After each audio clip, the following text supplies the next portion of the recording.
receber. Evanilda é uma colega muito querida, não só pela afinidade nossa, por trabalharmos numa área tão afim, né, que é da estomoterapia, de feridas. Eu acho que Eva virou a câmera dela para o outro lado. Veja aí, Eva. Ai, peraí. Deixa eu ver. Aí, agora voltou. Agora eu tô vendo o seu rostinho. Consegue me ver? Sim, agora sim. Agora você voltou. É uma Vou loucura. fazer uma breve apresentação nossa. Eu não apareço para mim mesma, então eu fiquei sem me ver e aí toquei em alguma coisa aqui. Bom, Ah, vamos lá. eu sou Raíssa, para quem não me conhece, eu sou enfermeira, estomoterapeuta, trabalho já há quase 18 anos dentro da estomoterapia, na área de feridas, de estomas, de incontinência. E Eva não é estomoterapeuta, mas eu acredito que o conhecimento e a bagagem que ela traz é maior do que de muitos profissionais que tem por aí. Até porque tem uma longa jornada, né, Eva, desde a época de mestrado, de doutorado, de pós-doutorado, nessa área de feridas e adentrando principalmente nas doenças crônicas, no adoecimento crônico.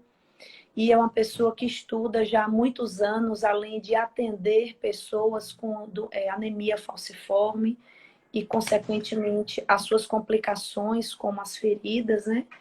E não poderia ser uma outra pessoa mais preparada. Claro que ela hoje já tem algumas filhinhas, algumas pupilas, algumas colegas também maravilhosas, né, Eva? Já trabalhando e que com muito conhecimento nessa área. Muito prazer, Eva, estar aqui com você. E seja bem-vinda a essa live da Sobeste. Eu fico assim, cada vez que você me convida, eu só falta separar os lencinhos aqui, né? Porque ela me manda tanto, emana tanto carinho, que eu fico com vontade de abraçar, mas a pandemia não deixa. Doida para que a gente possa retomar nossas atividades, podermos nos encontrar nos eventos, trocar não só conhecimento, mas também trocar afeto. Raíssa, nós nos encontramos no mestrado como colegas, e o vínculo se estabeleceu, né, de imediato, também pelas afinidades e por outras coisas que nos unem, mas, assim, de fato, a prática do cuidado de pessoas com feridas, ela vem desde minha entrada no campo da enfermagem, porque foi uma coisa que chamou minha atenção desde logo o início, e aí a gente vai construindo essa história. Às vezes, tentei entrar, né, no curso de estomoterapia, a gente ia ser até colega, mas aí o destino me puxou para outro lado, e, na verdade, eu sempre estou envolvida com os eventos e buscando trazer experiência para aprimorar mais o fazer nosso de enfermeiras dirigido a esse grupo de pessoas. Então, é um prazer enorme estar aqui com vocês. Eu agradeço o afeto, Raíssa, não só de você, mas todo o grupo.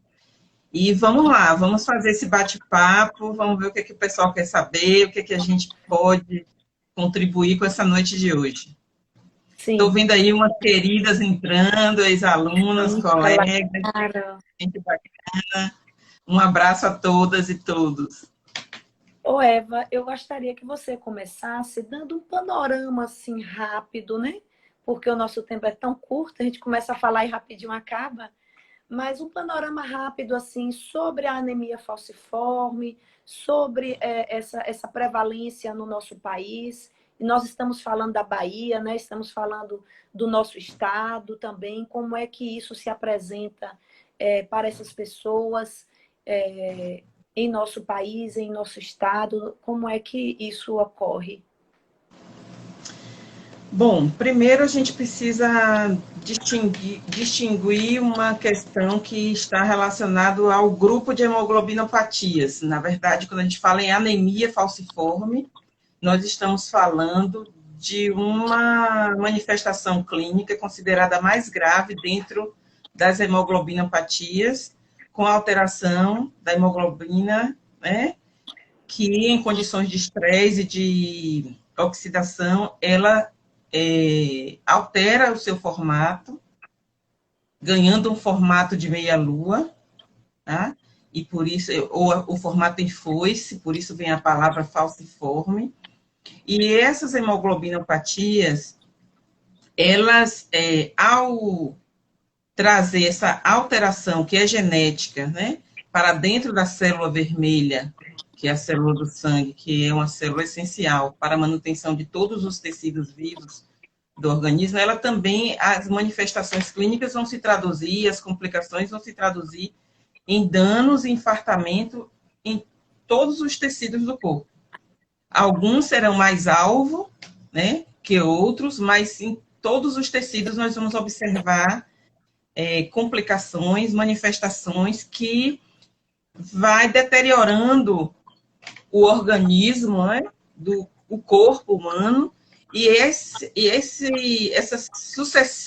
sucessivos eventos clínicos vão se traduzindo em complicações ao longo da vida do indivíduo, às vezes podendo levá-lo à morte.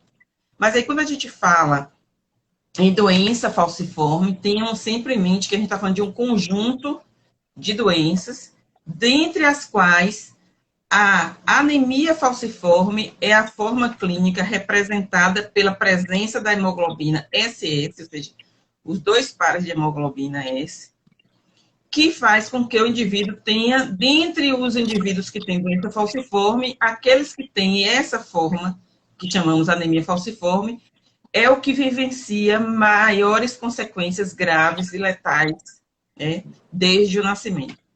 Dê uns exemplos, Eva, desses problemas, dessas complicações provenientes dessa anemia falciforme. Sim, a gente tem o sequestro esplênico, a gente tem a síndrome torácica aguda, e agora no tempo da pandemia, por exemplo, isso é uma preocupação, né?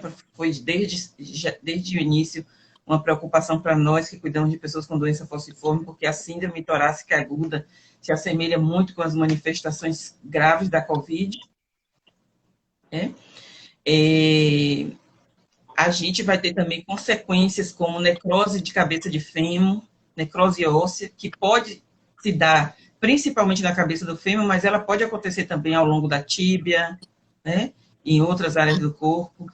Na infância e na adolescência, muitos eventos vasculares cerebrais, levando os indivíduos, adolescentes e jovens, a sofrerem com acidentes vasculares cerebrais, né, e podendo ficar sequelados. Como a gente vai observar também alterações como o priapismo nos homens, existe também o priapismo em mulheres, mas é menos comum do que o priapismo nos homens, principalmente na adolescência e entrada da vida adulta. Abortamentos sucessivos em função, né, das anemias e das alterações sobre o próprio fenômeno de ovular, fertilizar, gestar e parir. Então, a gente pode ter consequências nesses vários estágios do ciclo reprodutivo das mulheres, como também os seguidos eventos de priapismo pode levar à perda da potência sexual dos homens ou à redução da sua capacidade fértil também. Então, a gente tem uma infinidade de consequências que podem acometer desde a infância os indivíduos com a doença falciforme. Eu diria, eu estudo doença crônica já há um tempo, é uma das doenças, para não ser pretensiosa dizer que é a mais, até porque tem algumas que eu não estudo e não conheço, mas é uma doença que deteriora demais a qualidade de vida dos indivíduos desde o nascer. Porque ele não é o estilo de vida que leva ele até a doença, ele nasce com a doença. E aí a biografia dele, a trajetória dele é forjada no adoecer. Ele não conhece outra existência, outra vivência que não seja do estar com manifestações clínicas. Mas, assim, nós já tivemos vários avanços para a sobrevida, né? Então, os indivíduos com doença falciforme, até uma década atrás, viviam somente até 40 anos, era a estimativa de vida. Mas a gente teme que agora, com muitas perdas em torno do Sistema Único de Saúde, isso volte a ser uma realidade para as pessoas com doença falciforme. Por quê? O Sistema Único de Saúde ele é extremamente importante para assegurar que essas pessoas tenham acesso à hidroxiureia, a uma atenção da promoção da saúde, a prevenção de danos, o retardo de complicações, acesso à equipe multiprofissional que o ajude a adotar um estilo de vida saudável, um estilo de vida pautado no autocuidado, a conhecer mais da doença e a prevenir essas complicações. E, dentre elas, a úlcera de perna, que é o tema que a gente vai tratar um pouco hoje, que é uma das complicações da doença. Me E a diz gente vai uma falar um coisa, pouco. Eva. Você falou do serviço público, como também no serviço privado. Você acredita que hoje esses profissionais possuem um conhecimento assim mínimo, básico, profissionais de enfermagem para lidar com essa pessoa com a doença falciforme e já com suas complicações, como essas feridas? Como é que está esse cenário dos nossos profissionais? Rai, eu considero que, apesar dos avanços que nós tivemos nos últimos 10 anos, até pelo próprio protagonismo dos sujeitos adoecidos e suas famílias, que vem colocando em pauta a doença, né, em debate, porque, assim, quando a doença entra no debate público, você diminui a ignorância, porque não basta ele estar sendo pautado somente dentro da academia, ele tem que estar sendo pautado fora dos espaços também acadêmicos, onde o sujeito transita. Então, na escola, no espaço de lazer, no espaço das artes, no emprego, né? Dentro das famílias, porque uma das coisas que a gente discute muito hoje, é um dos temas que eu estudo dentro da questão da doença falciforme, é o estigma. Quanto maior, quanto menos se conhece a doença, mais se estigmatiza o indivíduo. E essa estigmatização do indivíduo leva ele a acessar menos serviços de saúde por vários motivos, como quando ele acessa, ele ser destratado, maltratado, de forma descortês, né?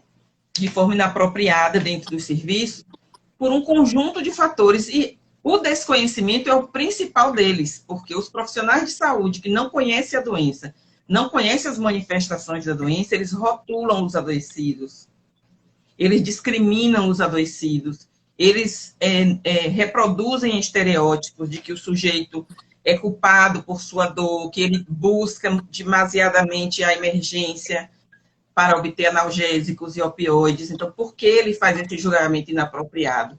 Pelo desconhecimento da natureza e das manifestações clínicas da doença. Claro. Então, a gente inicia todo o movimento dentro das universidades, né, para diminuir a invisibilidade da doença, mas ainda é muito pouco. Porque imagine, nós somos enfermeiras, enfermeiros, e nos perguntamos, durante nossa trajetória de formação dentro da academia, quantas vezes a gente ouviu falar da doença falciforme? A doença falciforme é a doença genética mais prevalente no mundo. Na Bahia, a cada 650 crianças que nascem, uma nasce com a doença. No Rio de Janeiro, a cada 1.200 crianças que nascem, uma nasce com a doença. E era para ser uma doença em que uma situação de adoecimento no qual nós pudéssemos discutir em toda a grade curricular, atravessasse todos os ciclos de discussão para abarcar todos os ciclos da vida. Então, quem trabalha com criança deveria estar lá com seus alunos falando sobre a criança com doença falciforme. Quem trabalha com a mulher em período reprodutivo teria que estar discutindo como se dá a reprodução e como se cuida dessa mulher nesse período. Quem trabalha com homens, quem trabalha com idosos. Então, assim, a gente não vê isso. E isso é o que a gente chama também de, como é que a gente pode dizer, racismo acadêmico. Determinados temas que interessam a população negra, né, que é uma coisa que hoje a gente discute, estão ausentes da pauta da formação. Então, sim, nesse sentido, eu elogio a estomaterapia, né, toda a sociedade de estomaterapeutas, que elege um tema desse, traz um tema desse, porque no momento que as estomaterapeutas estão atentas à situação da pessoa com anemia falciforme, a gente vai descobrir coisas muito curiosas, que eu vou partilhar com vocês aqui hoje. Por exemplo, de que a gente tem mitos quando a gente não conhece determinado tipo de úlcera, determinado tipo de lesão, determinado tipo de manifestação cutânea. A gente tem mitos relacionados a isso. E aí a gente reproduz um fazer que não se sustenta na evidência e tampouco procura construir evidência para sustentar o nosso fazer. O que eu quero dizer? Quando a gente vai para a prática, e eu estou trabalhando na Bahia, onde sujeitos com doença falciforme e lesões de perna vão me procurar, eu preciso saber como lidar com ele. Mas aí, quando a gente vai visitar a literatura, tem pouca evidência sobre isso. Assim, no Brasil, a gente tem 3 textos sobre lesão de perna e doença falciforme. Inclusive, os estudos clínicos randomizados, algo que traga evidências científicas, são baixíssimos quando se refere a anemia falciforme, lesões de perna, lesões de membros inferiores, né? Porque aí a gente pode estar falando do pé, da perna, né? E realmente a gente tem poucos estudos. Como você falou, assim, é uma doença que acomete a população de uma forma geral, mas existe uma prevalência muito grande na população negra ou onde já se tem uma miscigenação, porque hoje a gente nem pode mais falar que é de uma população negra, porque nosso país é um país muito miscigenado, então uma herança genética, ela é, sim, disseminada hoje, mesmo naqueles que se consideram de pele branca, né? Então, não quer dizer que ele não tenha o gene, não quer dizer que ele não tenha a doença, a manifestação da doença. Então, de fato, a gente não tem ainda muitos estudos nesse sentido. Como você falou, é realmente um preconceito. E eu fico feliz da gente estar sempre levantando essa bandeira, da gente estar trazendo aqui essas questões. Eva, conforme você falou, a gente observa que há uma quantidade de sintomas que não necessariamente eles são tão característicos assim, para que, ao bater o olho, durante o cuidado de um paciente desse em um ambulatório, a gente já defina a doença. Mas no que se refere assim às lesões de pele, o que é que você chamaria de atenção para nós profissionais podermos olhar e observar e acender o sinal verde e perguntar: você tem anemia falciforme? Ou os seus resultados de exames recentes, tem algum exame que investigou a anemia falciforme? O que é que você traz assim de dica para que em um primeiro momento a gente possa observar ou avaliar esse indivíduo, essa pele, essa lesão, e perceber que pode ser um diagnóstico diferencial para a anemia falciforme? Excelente provocação. Eu diria até que não é um sinal verde, mas talvez o sinal amarelo. Diz assim, presta atenção aqui. Né? Presta atenção aqui que alguma coisa diferente está acontecendo aqui. E eu vou dizer, a principal, como eu poderia dizer, principal aspecto para nos despertar de que naquele momento eu preciso investigar o que está por trás daquela úlcera, uma vez que a gente observa, claro que a gente faz isso em todas as outras situações de úlceras de perna, na condição venosa, arterial, diabetes, a gente está fazendo essa busca clínica. A gente está tentando fortalecer um diagnóstico para tomar decisões seguras de cuidado, para tomar decisões seguras do cuidado. E aí, vejam só, num levantamento que foi feito, um grande levantamento, o maior levantamento sobre úlceras de perna e doença falciforme no mundo, foi feito em Chicago. Mas isso já se passaram mais de 20 anos, foi na década de 30 anos, foi na década de 80. Depois de lá, um na Jamaica. No Brasil, um levantamento muito pequeno foi feito no Rio de Janeiro, pelo pessoal do Hemorrio. Mas o que a gente observa? O que foi mostrado em todos esses 3 estudos, Jamaica, Estados Unidos e Rio de Janeiro? Que quando a gente levanta a história do indivíduo que tem uma úlcera de perna e chega na nossa unidade, ele vai contar uma história diferente da história do sujeito que tem diabetes e que tem úlcera hipertensiva ou por conta de alterações venosas ou arteriais. é que, em geral, nesses adoecimentos crônicos, como a hipertensão, o diabetes, o surgimento da úlcera se dá na vida adulta, após eventos traumáticos, né?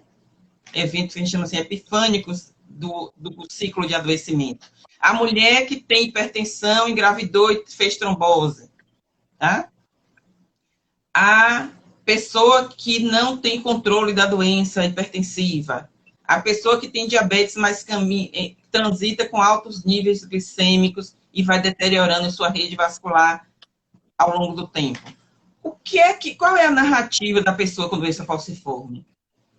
Uma narrativa a levar em consideração. Eu entrei na emergência várias vezes, eu tive na emergência várias vezes com eventos dolorosos. Anote isso. O sujeito transita com eventos dolorosos desde a infância. Ele conta que foi confundido, os eventos dolorosos foi confundido com artrite, com artrose, com... Tem uma doença que é muito comum que eles referem, eu me esqueci agora, vou tentar me lembrar até o final.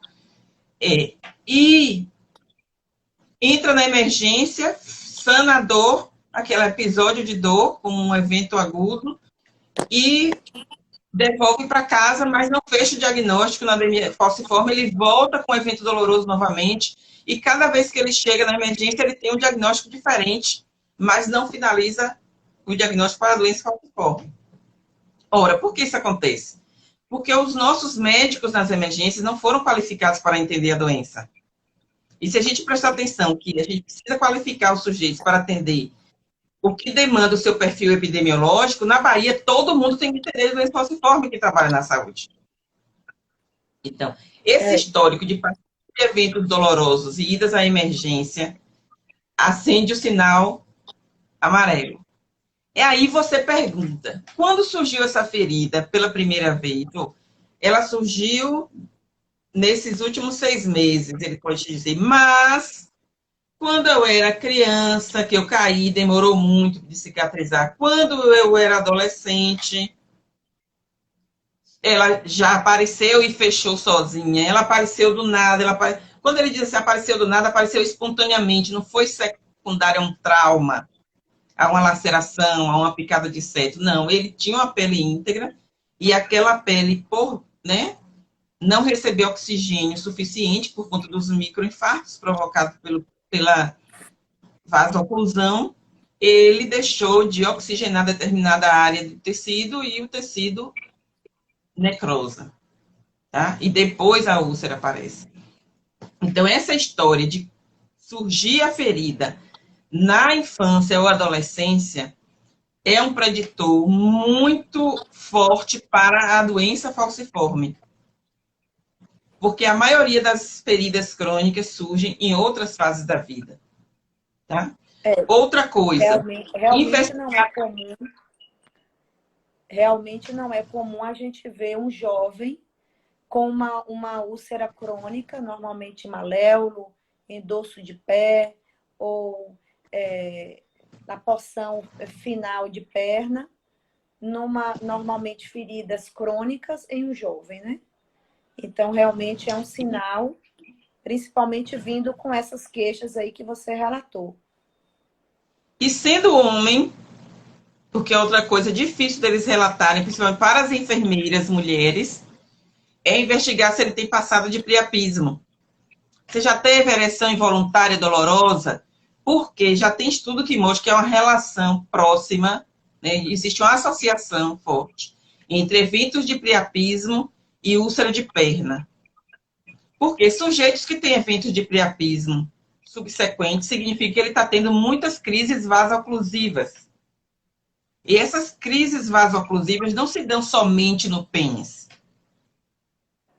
Em pessoas também que têm retinopatia, enxerga com dificuldade, ou só se descobriu com perda visual depois de adulto. Tá? Porque as alterações da doença vão trazendo também essas manifestações oculares, assim como a gente vai encontrar na pessoa com diabetes. Mas quando é que a gente encontra uma retinopatia na pessoa com diabetes? Quando ele já tem 14, 20 anos de diagnóstico de diabetes. E a gente pode estar encontrando sujeitos jovens com retinopatias. Entendeu? Então, se ele traz isso, vive na Bahia, tem úlcera de perna, é adulto jovem, desconfie de que pode ser por doença falciforme. E aí é interessante que aí vocês, alguns me perguntam, mas Eva, a gente te conheceu trabalhando com feridas, úlcera por pressão, etc. Como você foi parar lá na questão da doença falciforme? O ambulatório do Cléristo Andrade, né, aqui em Feira de Santana, recebe sujeitos do município de Feira e de vários outros municípios vizinhos. E aí começou a aparecer pessoas com determinadas feridas que não se enquadravam em nenhuma dessas outras etiologias. A gente começou a investigar. E como a gente tinha também a hematologista no ambulatório, e começamos a estudar um pouco a doença falciforme, nós começamos a levantar. E aí, por surpresa nossa, muita gente adulta, com ferida de muitos anos, teve o diagnóstico tardio da doença falciforme. O que é o diagnóstico tardio da doença falciforme? É o diagnóstico que não é dado ao nascer. Então, nós temos muitos adultos que não alcançaram a triagem neonatal, o exame da eletroforese de hemoglobina na triagem neonatal ao nascer, nós ainda temos adultos que têm a doença, padecem de complicações e não sabem que tem a doença. Então, o ambulatório faz isso, o nosso consultório, né, de enfermagem faz isso. Quando eu digo nosso, é nós todas, especialistas ou não. É entrar pessoas que buscam, porque já sabe que tem a doença, como vai chegar aquela pessoa que tem a úlcera que não cicatriza e ela não sabe por quê. E aí a gente buscando o porquê, depara-se com o diagnóstico da doença falciforme. Isso mesmo. Muito esclarecedora a sua fala. As pessoas estão aqui elogiando, dizendo que realmente essas informações ajudam, né, nessa construção desse conhecimento para poder ter um olhar um pouco mais direcionado, né, e dar mais visibilidade a essa questão da anemia falciforme. E realmente isso é muito esclarecedor para todos nós. Eva, então a gente falou aqui, né, desses sinais de início, as formas da que a gente possa perceber para diagnosticar essa pessoa com a anemia. E aí, como você começou a falar do ambulatório, essa presença de lesões que não se encaixam nas patologias mais comuns do dia a dia de um ambulatório de feridas, por exemplo, né? E aí a gente se depara com uma lesão que não é característica. Existe uma caracterização própria ou mais específica dessa lesão por anemia falciforme? Não, Rai, veja só, elas podem se manifestar tal qual a úlcera venosa, sempre na região que a gente chama de botina da perna, né? Que é entre a região maleolar e principalmente na porção externa, pode ser tanto na parte externa como interna da perna. As úlceras podem ser únicas, como podem ser múltiplas, pequenas e múltiplas úlceras, como podem ser únicas também. E quando o sujeito tem uma qualidade de vida muito deteriorada, elas tendem a se tornar circunferencial. E aí, como em outras situações também de outras etiologias, as úlceras em condição circunferencial são as mais difíceis de tratar, porque, claro, você já perdeu tecido lado a lado e você não tem mais tanta margem de epitélio para que você possa fazer, num processo razoável de cicatrização, uma migração celular até o centro. Mas uma coisa também que a gente vai vendo que é mito e que já se começou a se desfazer em torno da doença falciforme, é que a gente tinha muito na literatura que feridas de doença falciforme são incuráveis. Isso é um mito. Elas são curáveis, elas são tratáveis. E elas são curáveis e tratáveis com métodos que nós utilizamos em úlceras de outras etiologias. Sim. Eu sei que você vai me perguntar isso lá adiante, então vou guardar um pouquinho para poder comentar, né, isso que você questionou. Mas a gente não precisa fazer biópsia, por exemplo. A primeira coisa não é fazer uma biópsia, é pedir eletroforese de hemoglobina. Por que, Eva, a gente faz isso? Porque só tem um recurso dentre todos esses que a gente utiliza para tratar lesões hoje e que a gente contraindica totalmente para se aplicar em pessoas com doença falciforme, que é a papaina, que é um debridante que pouca gente utiliza. Nem todo cenário utiliza. Porque ela promove dores excruciantes para um indivíduo que já padece de dor todos os dias da vida, ele padece de dor. Aí você Era aplica isso algo que que sabidamente vai provocar dor, você vai colocar ele numa situação maior de estresse e precipitar novos problemas em relação à doença. Era isso que eu ia te perguntar em relação às características dessa úlcera, dessa pessoa que tem a úlcera, é que ela, normalmente ela vem com muita dor, né? Quando a gente vai manipular essa lesão, um mínimo toque, uma mínima limpeza, já se refere muita dor, né? Relacionada a essa limpeza. Quiçá um desbridamento, né? Instrumental, por exemplo. Nem pensar. Nem pensar. Como é que a gente alcança o desbridamento desses indivíduos? Ou ele vai para o centro cirúrgico, se a situação está bem crítica, né? E aí, o ideal é entrar com antibiótico antes. Mesmo no ambulatório, quando a gente vai usar terapia compressiva, a gente pede ao hematologista para entrar com antibiótico profilático. Por quê? O que acontece? Você pega uma úlcera, muito, em geral, elas vêm bem cobertas de biofilme. No melhor das hipóteses, elas vêm bem cobertas de biofilme, ou estão cheio de necrose ainda, muitas vezes desidratadas mesmo, e você precisa debridar, e você não pode fazer isso mecanicamente no consultório como faria com outras lesões. Aí você pode optar, sim, por terapia compressiva. Vai dizer, mas Eva, que loucura, eu vou botar uma terapia compressiva no sujeito com a úlcera suja?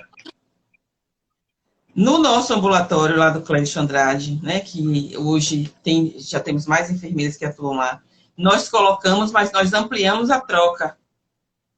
Não colocamos a terapia compressiva sem usar um antimicrobiano ou uma cobertura bactericida, bacteriostática, como o PHMB, como uma cobertura com prata, sempre cobrindo a ferida, né, fazendo uma cobertura primária com uma dessas coberturas e aumentando a frequência de troca da bota de una. Porque, ao contrário do que se pensa, mesmo que as pessoas sejam bem emagrecidos, mesmo que eles estejam bem debilitados, eles também fazem retenção de líquidos. Como muitos deles, principalmente da forma SS, eles são emagrecidos, as pessoas pensam que a terapia compressiva não vai beneficiar, mas vai sim, vai otimizar o fluxo, né, venoso, e vai melhorar o padrão circulatório daquela perna. Durante o tempo, ele também vai repousar, que faz parte, né, do pacote de orientações, manter o repouso. E quando a ferida já está limpa, livre daquela necrose, livre daquele biofilme, aí a gente passa a trocar a bota de una uma vez por semana. E aí Certo. Então, substitui por assim, prata. recapitulando aqui, que foi colocado aqui, né, o uso da papaina, o que você falou em relação à papaina realmente não está utilizando como mecanismo para limpeza, uma vez que ela tem uma ação enzimática que pode levar à dor, e essas pessoas falcêmicas normalmente sentem muita dor nessa lesão, né? De fato, isso é uma realidade. Eu também não utilizo nenhum tipo de desbridante enzimático que leve ao aumento dessa dor. De fato, assim, eu observo que a bota de una, a velha de guerra, antiga, e que ainda é mais barata, ainda surte muito efeito, né? A gente tem bons resultados. Se a gente for comparar, eu não sei como é que está hoje um estudo, né? Comparando o uso dessas botas multicamadas, né? De terapia compressiva elástica e a terapia compressiva inelástica, que é a bota de una, a gente realmente observa que há uma melhora dessas pessoas, mesmo usando a bota de una. A minha experiência em ambulatório privado, como também pacientes e de colegas como você e de ambulatório público, a gente vê que, de fato, a bota de urna continua tendo o seu espaço. E como você falou, normalmente são pessoas emagrecidas e uma das recomendações para a terapia compressiva, seja ela elástica ou inelástica, principalmente a inelástica, é o diâmetro, a circunferência desse tornozelo, né? E que normalmente é muito fino. E que mesmo tendo um tornozelo mais fino, um diâmetro menor, a gente observa que não há o garroteamento, que não há um risco de perda dessa função arterial por conta dessa bota de urna. Então, é algo que no começo, quando eu ia tratar essas pessoas com anemia falciforme, eu tinha essa preocupação, eu tinha esse medo. Meu Deus, se eu colocar aqui uma terapia compressiva, essa perna fina, essa pessoa com dor, será que eu não vou estar causando um mal, né? Em vez de estar causando bem? E, de fato, essa experiência, o que você relata, é uma realidade, assim. Claro que a gente não pode nunca perder a preocupação, mas não tem esse risco que algumas pessoas Uma podem coisa, achar que tem. uma coisa que a gente vai observar também, assim, na, existe forma de se chegar à cicatrização sem usar bota de urna? Existe. A gente não está dizendo que existe. Mas a gente levanta os prós e os contras, né, de uma terapia compressiva, em função de quantas vezes ele volta à unidade. É um sujeito que já caminha muito à unidade para consultas hematológicas, vacinas especiais, o uso da hidroxiureia, monitorização e controle da doença. E aí ficar todos os dias numa unidade de saúde fazendo curativos. Então, a gente tem que pensar também sobre que qualidade a gente oferece quando a gente dá uma cobertura que não necessita trocar todos os dias.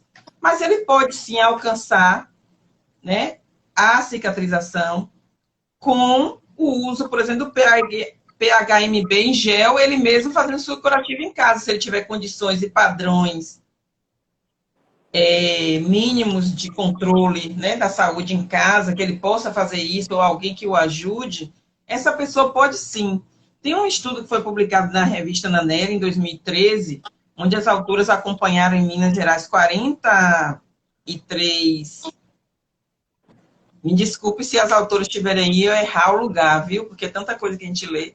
Foram 40 pacientes e elas mostraram que, uma coisa interessante da conclusão do estudo. Primeiro, é mito que a gente considere que essas úlceras são intratáveis. Porque quando eu considero que é intratável, a tendência é a gente não oferecer nada ao indivíduo. E aí a vida da pessoa nunca melhora, só piora. Uma outra coisa é pensarmos que mesmo aquelas que não são tratáveis, são passíveis de cuidados paliativos. Certo? Então, a gente tem também todo um cardápio de cuidados paliativos para os indivíduos que não têm possibilidade de cura. Tá? Mas outra coisa que a gente precisa estar atenta é que a maior parte das vezes que o sujeito reclama de muita dor localizada à ferida se deve à microbiota da ferida, se deve à colonização crítica. Quando você usa, seja o PHMB ou a prata, e tira essa colonização crítica, a dor diminui, a dor desaparece da ferida. É muito interessante isso. E aí a gente vai acompanhando isso. Uma coisa que as autoras chegaram à conclusão com esses 40 indivíduos com doença falciforme que foram tratados com PHMB em gel, eles mesmos aplicando em casa, monitorados pela enfermeira, né, com cuidados de enfermagem, é que se as feridas já têm mais de 60 dias, elas têm somente 25% de chances de alcançar a cicatrização. Se elas têm menos de 60 dias de existência, a chance de cura se eleva para 95%. Olha que maravilha. Por que é uma maravilha? Porque se eu sou uma enfermeira que estou na atenção primária e eu lido com pessoas com doença falciforme, eu vivo na Bahia, em Minas, no Rio de Janeiro, e eu lido com pessoas com doença falciforme, já faço um trabalho de promoção da saúde, de proteção dessa pele, de uso de repelente, de hidratação, de lubrificação dessa pele, todos aqueles cuidados que a gente oferta às pessoas com diabetes. Não é diferente. Orientar para a manutenção da integridade da pele. Eu estou trabalhando com esse diagnóstico. Então, a gente vai observar que, na mínima ferida que surgir, se ela tem menos de 60 dias e oferta cuidados, esse sujeito tem 95% de chance de curar. Então, é bom a gente discutir essas coisas, porque muitos dos nossos medos vão se desfazendo quando a gente faz essas trocas de conhecimento, né, de experiências que a gente vai tendo com os pacientes. Então, tinha uma outra coisa que eu acho que você me perguntou, mas não me ocorreu agora, eu perdi o fio da meada. Não, era isso mesmo. Então, assim, o que o estudo nos mostra é aquilo que a gente já sabe já há muito tempo, que quanto mais cedo a gente tratar e ajudar no processo cicatricial dessa lesão, melhor. Quanto menos crônica ela for, mais possibilidade de fechamento ela tem, não é? E outra coisa também, eu não sei se que a gente observa nas úlceras crônicas, é que o risco de recorrência, né? A possibilidade de reabrir uma lesão fechada, ela é muito grande. Então, assim, vocês falou de como a gente observar, como suspeitar, como fazer uma prevenção, né? Que você falou sobre a hidratação, sobre evitar picadas de inseto com uso de repelentes, uso de cremes umectantes, ou muitas vezes não tem a condição de um creme, mas um próprio óleo que possa lubrificar essa pele, né? E evitar que haja mais perdas de hídrica, ressecando esse extrato córneo ainda mais. Outra coisa que você falou é essa questão do cuidado com a ferida, né? Seja ela por uma terapia compressiva ou não, com biofilme ou com necrose. E uma coisa que me veio aqui à mente, você falando, eu me lembrando dos atendimentos dessas pessoas com essas lesões. Assim, são pessoas que viram íntimas, né? Porque vão retornar ao ambulatório, ao consultório muitas vezes. São pessoas que acabam lidando e conversando sobre sua vida, sobre seu passado. E a gente acaba desenvolvendo um certo relacionamento, uma certa intimidade, né? E uma coisa que a gente observa é que o quanto que elas percebem que essas lesões, elas são difíceis de cicatrizar quando se faz esse cuidado em casa. E eu fico imaginando agora, nessa época de pandemia, que todos nós estamos ainda no processo, né, de afastamento de uma rotina, como que essas pessoas podem lidar com essas lesões nesse domicílio, né? O que é que você poderia falar em relação a isso? Veja só, o ideal é que a gente pudesse fazer um telemonitoramento dessas pessoas, né? Mas uma coisa que é essencial para prevenir recidivas é o controle da doença. Porque na doença falciforme, vocês vão observar o seguinte: toda vez que o indivíduo tiver um resfriado, a ferida recidiva. Se tiver uma infecção urinária, a ferida recidiva. Se ele tiver qualquer outra infecção, ou tiver um final de semana muito estressante por conta de uma crise conjugal e a pressão subir, a ferida recidiva. Isso por quê? Porque o estresse está muito relacionado aos eventos também de reparação. Como eu posso dizer? Quando eu estou sob estresse, eu não sintetizo, eu não produzo hormônios anabólicos que são necessários para a produção celular, defesa e reconstrução celular de tecidos perdidos.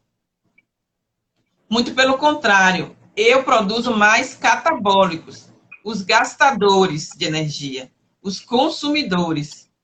E aí, eu tanto trabalho contra o fenômeno pró-cicatrização, como eu levo também uma baixa oxigenação celular em função do estresse e uma maior oxidação celular, levando à falsização precoce dessas células. Então, é como se eu disparasse uma cascata de acontecimentos que faz com que o sujeito possa ter mais crises oclusivas.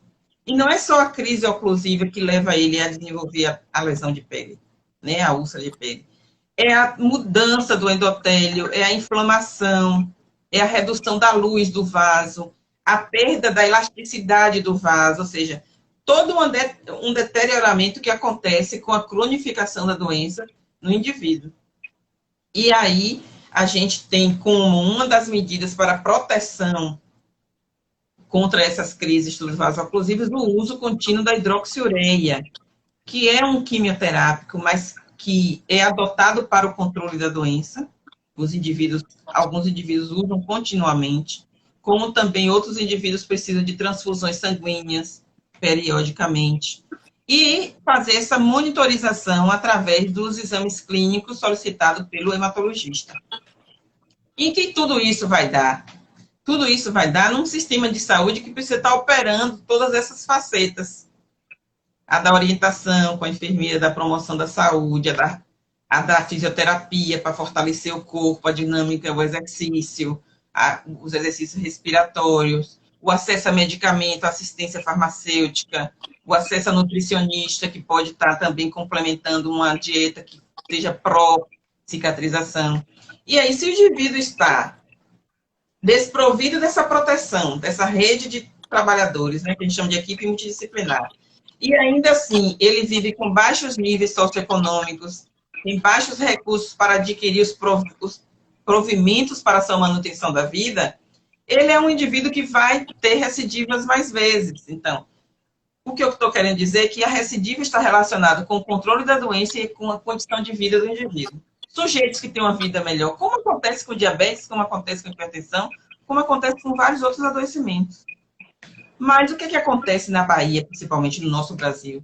Que as populações negras, né, descendentes de africanos, quando houve a suposta libertação do período escravagista no Brasil, eles foram colocados às ruas à própria sorte, sem terra para trabalhar, sem recursos para prover. Então, é essa população que hoje povoa as favelas, as áreas ribeirinhas, as periferias. Então, desde lá atrás, a gente precisa compreender toda a racialização também da doença, que coloca esse indivíduo hoje com um patamar de recursos inferior a outros grupos.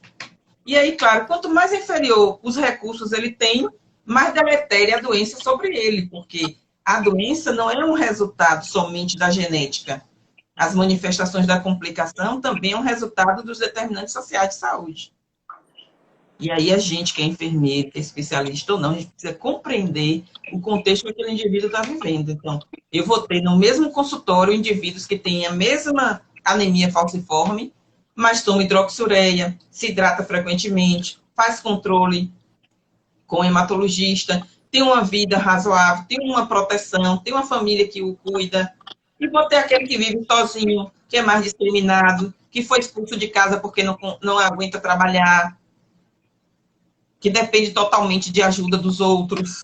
Então, a gente vai ter aí indivíduos em situação de acesso a bens materiais de sobrevivência completamente adversos, e isso está no centro da questão da recidiva, como vai acontecer também com pessoas que têm diabetes.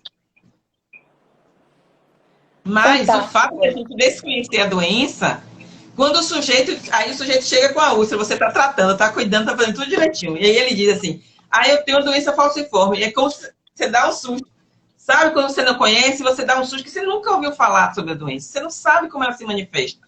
E você fica com medo de tocar na ferida, fica com medo de colocar produtos, fica com medo de tomar determinadas decisões que você tomaria com os outros, mas você toma com os outros porque você conhece. E é por isso que a gente volta à tecla. Precisamos conhecer a doença, como ela se manifesta, né? Como o indivíduo se comporta, como ela se expressa. Para que a gente possa tomar nossas decisões com segurança e não toma susto quando o indivíduo nos relata que tem a doença. Isso mesmo.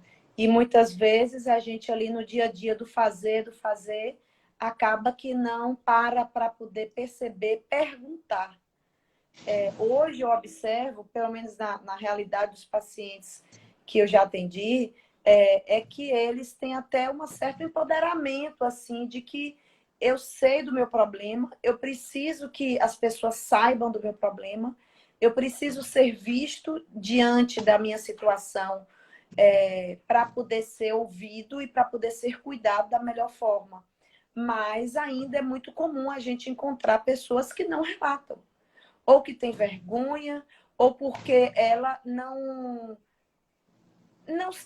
foi preparada para poder se perceber enquanto pessoa com anemia falciforme. Então, é como se a anemia não fizesse parte da vida dela. E ela Ou ele faz já parte sofreu, dessa anemia.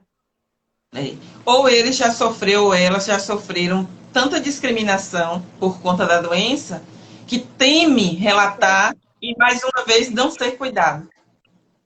Isso. E, de fato, assim, a gente da enfermagem precisa estar realmente atento a isso, porque é cada vez mais comum a gente observar a presença dessas pessoas com essas lesões no nosso meio. Eva, Rai, agora eu dando um costumo. pouquinho de... Está acabando, né? Mas tem uma coisa que eu quero dizer para vocês. Sim, Eu sempre digo para as nossas colegas e alunos o seguinte: ninguém é capaz de conhecer tudo. Por exemplo, você está dentro de uma especialidade que é estomaterapia, outros vão estar em dermatologia, outros vão estar em assistência pré-natal. Nós não somos capazes de dar conta de todo o conhecimento na velocidade que o conhecimento hoje se dá, né? Se constrói. Mas a gente precisa minimamente dar conta do nosso quadrado. Sabe? Eu não preciso saber de todas as feridas do mundo. Mas se eu sou uma pessoa que trabalha numa área endêmica de hanseníase, eu preciso saber lidar com as questões de pele da pessoa com hanseníase. Se eu trabalho num berçário, numa neonatologia, eu preciso lidar com as lesões do neonato. Se eu trabalho numa clínica cirúrgica, eu preciso ter expertise, conhecimento para tomar decisões sobre as feridas operatórias. E nós que estamos na Bahia, no Brasil, diante da doença mais prevalente do mundo, onde a Bahia é o estado que tem maior concentração de pessoas com essa doença, é inadmissível que a gente não saiba sobre a doença falciforme. Então, a gente precisa expor e dividir mais e propor mais espaços como esse que vocês da Sobete estão promovendo para tirar nós mesmos da ignorância. Né? Se quer botar assim a luzinha amarela, acender e dizer, olha, eu realmente preciso ler um pouquinho sobre isso. Porque o conhecimento, ele é uma lente. Se a gente não tem ele, a gente não enxerga aquilo que está na frente da nossa cara. E foi assim que eu me senti quando eu descobri tantos pacientes que a gente tinha doença falciforme e que transitavam nos nossos ambulatórios, a gente não conhecia, não sabia nada. E hoje, com acesso a conhecimento que a gente tem, a internet, textos, tradutores, etc., a gente pode ir em busca desse conhecimento. Não precisamos saber de tudo, mas a gente precisa saber daquilo que vai ajudar os indivíduos que nos buscam todos os dias. E esses indivíduos estão nos procurando, então é hora da gente procurar saber. é isso mesmo. Não vamos esperar bater na porta e a gente tomar o susto. Vamos nos preparar para poder dar conta desse Acolher, conhecimento e acolher, acolher essas pessoas. cuidar, não estigmatizar, não discriminar, contribuir para melhorar a vida de uma pessoa que já é tão sofrida. Eva, eu estou olhando aqui, né, o que a gente tem de muitos comentários, muitos elogios, agradecimento ao tema, pessoal da Eu que UFES agradeço. aqui, da Faculdade de Eva, bombando, feliz da vida, cheio de amigos aqui, aprendendo um pouquinho mais com você. Sido organizada. E todas nós também aprendendo aqui, cada dia um pouquinho mais. Como você falou, não somos detentoras de todo o conhecimento, mas aquilo que nos cabe, a gente tem que buscar.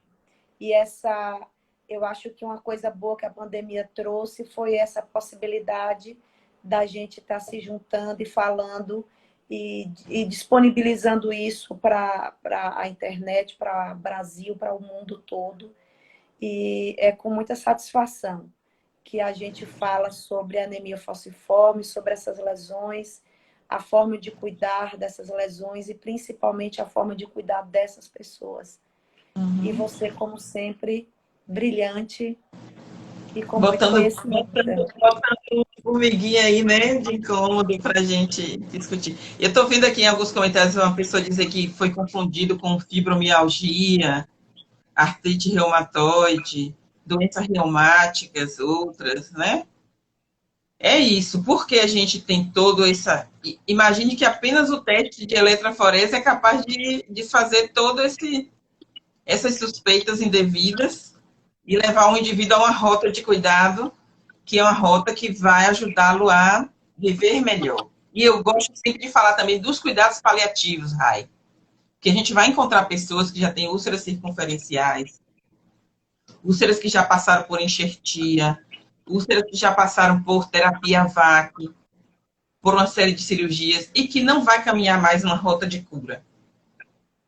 Então, a gente precisa negociar com esse indivíduo e pautar nossas escolhas numa rota de cuidados paliativos, para que ele possa viver as coisas que ele gostaria de viver, apesar da úlcera. Com Se ele certeza. quer ir à formatura do filho, tem gente que não vai nem ao sepultamento do melhor amigo, ou alguém da família, porque a úlcera secreta, porque a úlcera dói, porque a úlcera tem maus odores. Então, nós já temos recursos hoje para lidar com todas essas adversidades e lançar mão desses recursos para promover condições do indivíduo levar a vida, né? Independente de ter a úlcera ou não. Isso mesmo. Esse cuidado paliativo, dando um conforto e qualidade de vida é importante. E a gente também, enquanto profissional, não se sentir desestimulado de que, poxa, eu não consegui fazer, não consegui ajudar nessa cura. E a gente acreditar que, mesmo não curando, mesmo não fechando, o nosso papel é fundamental para a qualidade de vida dessas pessoas. Eu gosto de falar sempre com os pacientes assim, olha, diante de tudo que o senhor já viveu, a senhora já viveu, já passou, de todos os tratamentos que já aconteceram, de quantas vezes essa ferida já foi e voltou, é bem provável que eu não consiga ajudá-lo a levar uma cicatrização. Mas em que eu posso ajudar a sua vida a se tornar melhor? O que, a senhora não tem feito?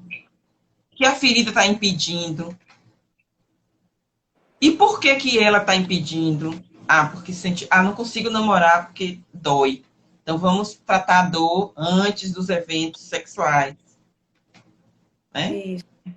Eu não consigo visitar minha amiga porque secreta pela ferida e vai molhando no caminho e as pessoas ficam olhando e me discriminando. Vamos lidar com essa manifestação. Então, conversar com as pessoas para que elas te digam o que é bom para elas, porque a gente também tem uma presunção de achar que a gente sabe tudo, que a gente já tem tudo, né? Que a gente já tem tudo guardado num protocolo e que a gente já consegue responder a tudo. Então, muito do que eu aprendi acerca de cuidar de pessoas com doença falciforme foi principalmente pela escuta, pelo que eles têm trazido para nós. Eles, as associações, as pessoas, os familiares.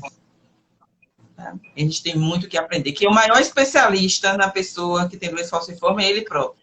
É ele mesmo. É isso mesmo. Dar voz a essas pessoas. Eva, muito obrigada pela sua participação. Muito obrigada. Eu acredito que outros temas a gente pode estar trazendo, como as questões das feridas por leishmaniose, né? São questões que a gente também precisa estar pensando, que fazem parte do dia a dia, né, de quem lida com pessoas com feridas. E quem sabe a gente não pode estar trazendo outros temas aqui para poder contribuir com o aprendizado de todos nós. Muito obrigada. Obrigada à Sobeste pela oportunidade da gente estar abraçando, esse tema, essa causa que a gente tanto gosta.